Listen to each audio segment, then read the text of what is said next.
Jemput Yang Berhormat Sabak Bernam. Timbalan Speaker.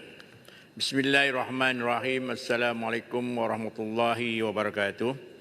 Sabak Bernam meminta Menteri Luar Negeri menyatakan apakah tindakan-tindakan yang telah diambil oleh pihak kementerian bagi membantu warga Malaysia yang telah ditipu dan dicolik oleh sindiket penipuan pekerjaan terutamanya di rantau Asia Tenggara, dan apakah tindakan pencegahan yang diambil oleh kementerian dan kedutaan-kedutaan Malaysia bagi membenteras kegiatan-kegiatan penipuan pekerjaan tersebut. Sekian, terima kasih.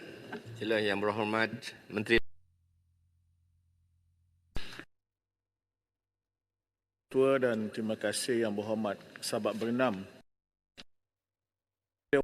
Beliau ini antara bulan April tahun ini sehingga akhir bulan September, seramai 260 orang mangsa yakni rakyat Malaysia telah berjaya diselamatkan di 4 buah negara iaitu Kemboja, Laos, Myanmar dan Thailand. Daripada jumlah tersebut, 171 orang telah dibawa pulang ke Malaysia, manakala 90 orang yang lain sedang menunggu proses penghantaran pulang. Dalam 4 negara ini yang terbanyak sekali ialah di Kemboja, iaitu 139 telah dibawa pulang dan 56 masih dalam tahanan dalam proses penghantaran pulang. Kita memang berusaha sedaya upaya, Kementerian Luar, Polis Diraja Malaysia, Jabatan Imigresen dan sebagainya sentiasa bekerjasama untuk mengesan mereka, yakni dengan kerjasama pihak berkuasa ke-4 negara tersebut, dan setelah dikesan, mereka biasanya ditahan sementara untuk disiasat dan setelah selesai, mereka dibawa balik. Pada 8 September yang lalu saya ke Phnom Penh dan pada keesokan harinya saya pulang bersama lebih 24 orang yang kita telah selamatkan. Semua aduan yang diterima oleh Kementerian Luar Negeri daripada pihak waris akan disalurkan terus kepada perwakilan-perwakilan Malaysia yang berkenaan dan mereka akan berhubung dengan pihak. Kita mendapat kerjasama yang sangat baik daripada negara tersebut.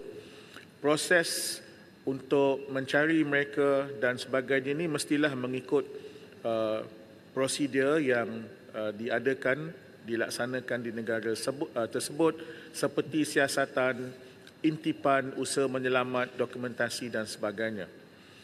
Tindakan-tindakan yang diambil oleh perwakilan Malaysia termasuklah memberi bantuan dan kerjasama mendapatkan bantuan dan kerjasama dari pihak kerajaan negara tersebut, mengadakan pertemuan dengan pihak yang berkuasa, kemudian apabila rakyat Malaysia ini ditemui dan ditahan untuk proses undang-undang negara tersebut, kaunselor kita di setiap Malawakil akan menziarah mereka untuk memastikan yang mereka berada dalam keadaan yang selamat dari segi makanan, kesihatan dan sebagainya. Mesyuarat Kabinet pada 21 September yang lalu telah mengarahkan supaya sebuah jawatan kuasa khas melibatkan agensi-agensi yang berkaitan ditubuhkan dengan diketuai oleh Kementerian Luar Negeri dan saya mengetuai sendiri dan kita telah pun mengadakan mesyuarat. Saya dinyatakan bahawa sebelum ini pun semua agensi yang sama telah pun memberikan kerjasama kepada Kementerian Luar dan jawatan kuasa itu adalah untuk memperkemaskan lagi tugasan-tugasan yang selama ini telah kita laksanakan. Terima kasih. Terima kasih Menteri. Soalan tambahan yang kedua saya. Terima kasih Timbalan Speaker. Terima kasih kepada Menteri yang telah menjelaskan dan memberikan jawapan melihat bagaimanakah penipuan telah dilaksanakan. Baru-baru ini laporan media pendedahan berkenaan oleh sindiket-sindiket telah menawarkan peluang pekerjaan palsu dengan menjanjikan pendapatan yang sangat lumayan di luar negara, khususnya kepada rakyat Malaysia yang terkesan akibat hilang pekerjaan di dalam negara. Soalan tambahan saya, sejauh manakah hubungan diplomasi dan kerjasama di antara Malaysia dengan negara Thailand, Kemboja, Laos, Myanmar bagi menangani isu sindiket penipuan, pekerjaan dan perdagangan manusia, human trafficking, terutama rakyat Malaysia yang terkandas, dan apakah jaminan kerajaan terhadap keselamatan mangsa-mangsa yang hampir 3,000 orang ini yang masih terkandas akibat penipuan pekerjaan dan memperdagangkan manusia ini dapat dibawa pulang secara selamat dan segera. Sekian, terima kasih. Sila Menteri. Terima kasih. Tuan Yang di-Pertua, data yang ada di Kementerian Luar pada hari ini ialah di samping 261 orang yang telah diselamatkan, yang sedang dikesan ialah 88 orang. Jadi jumlah semua ialah 261 campur 88 ialah 349 dari bulan April sehingga bulan September tahun ini. Angka yang disebutkan oleh Yang Berhormat tadi itu mungkin terlalu besar. Mungkin itu mengambil kira yang dulu-dulu. Misalnya semasa saya Menteri Luar kali yang pertama dulu ada kes yang kita selamatkan 47 orang sekaligus daripada Cambodia yang majoritinya daripada Sarawak. Dari segi hubungan diplomasi antara kita dengan 4 negara tersebut, kita tak ada masalah. Mereka membantu. Misalnya baru-baru ini Perdana Menteri Hun Sen sendiri memberi arahan kepada pihak berkuasa tempatan, itu yang ada satu kumpulan 53 orang dapat diselamatkan pada satu ketika. Kita faham tentang isu human trafficking dan pihak polis di Raja Malaysia memang sentiasa memantau hal ini. Memang benar, majoriti daripada mereka ini ditipu, dijanjikan macam-macam. Gaji yang besar, pelbagai kemewahan. Ada yang pergi kerana bercuti, lepas itu ditipu untuk bekerja. Namun saya juga kena sebutkan, ada juga segelintir daripada mereka ni yang tak nak balik. Mengapa mereka tak nak balik, yang ini tak dapatlah saya ceritakan dalam Dewan Yang Mulia ini. Tetapi kita sentiasa menasihatkan rakyat Malaysia. Dan Kementerian Komunikasi dan Multimedia juga sudah mula untuk mengadakan pesanan-pesanan supaya rakyat Malaysia jangan terpengaruh.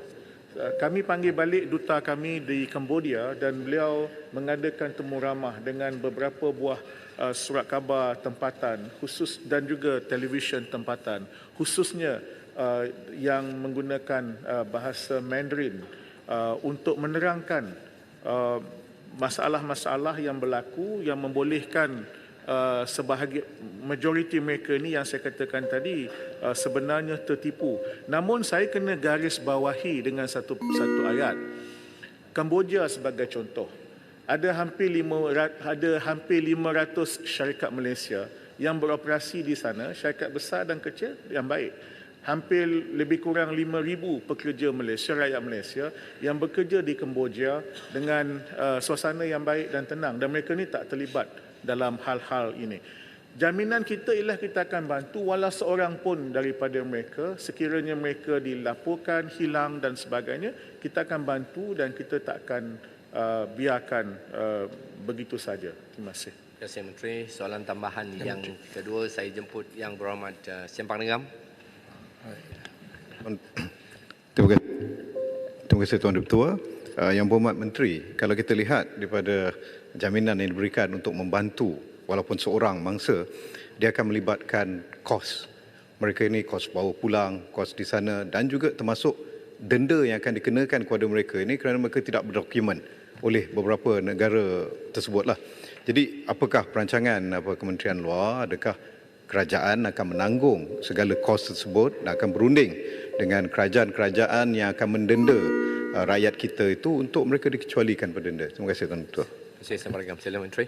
Ada dua perkara di sini Tuan Yang di-Pertua. Yang pertama ialah soal andainya rakyat kita ini melakukan sesuatu kesalahan jenayah di negara tersebut. Kita kena bayangkan bagaimana kalau warga negara lain yang datang ke negara kita dan melakukan sesuatu jenayah. Jadi proses perundangan itu harus diikuti juga. Itu yang pertama. Jadi tak kiralah ditahan dalam penjara ataupun dikenakan denda dan sebagainya. Yang itu sebagai warga dunia kita harus menghormati undang-undang tempatan. Yang kedua ialah membawa mereka pulang. Ini ada pelbagai cara. Kita pernah misalnya charter sebuah kapal terbang. Izinkan saya betulkan.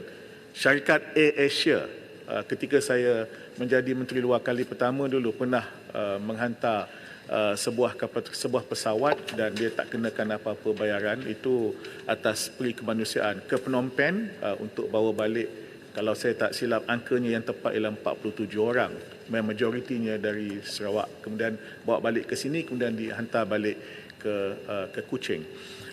Yang ini kita memang tidak mempunyai dananya. Dan dalam hal tertentu kita meminta bantuan daripada pihak-pihak yang berkaitan. Namun demikian saya sangat berharap kerana perkara ini kami timbulkan dalam permohonan kami untuk Belanjawan 2023. Belanja untuk perkhidmatan kaunselor di negara-negara tertentu yang mungkin tadi yang disebutkan 2,500 itu ialah angka rakyat Malaysia yang ditahan di seluruh dunia. Yang sentiasa dilawati oleh malawakil untuk bertanya khabar, untuk memastikan mereka dalam keadaan yang sihat, makanan mereka, kebajikan mereka dijaga. Jadi ringkasnya memanglah dana itu tidak mencukupi. Kami berusaha mencarinya dan kami harap dapat sedikit tambahan dalam belanjawan yang akan datang. Terima kasih. Terima kasih, Menteri.